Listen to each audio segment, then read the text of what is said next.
സുബർഗത്തിൽ പോയതാണെന്നിത്താത്ത പറഞ്ഞു.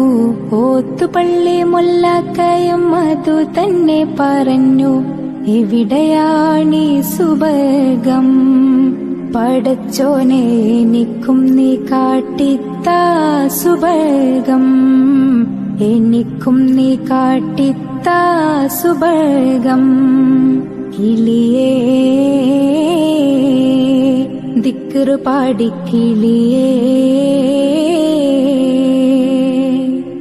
സുബ്ഹിക്ക് മിനാരത്തിൽ വലം വെച്ച് പറക്കുന്ന ദിക്റ് പാടി കിളിയേ നീ നില്ലേ. നീലമേലാപ്പിട്ടോരാകാശത്തിന്റെ അപ്പുറത്തെ സുബർഗത്തിന് അതിർപ്പങ്ങൾ കാണുന്നുണ്ടോ ചൊല്ലേ, അതിർപ്പങ്ങൾ കാണുന്നുണ്ടോ ചൊല്ലേ.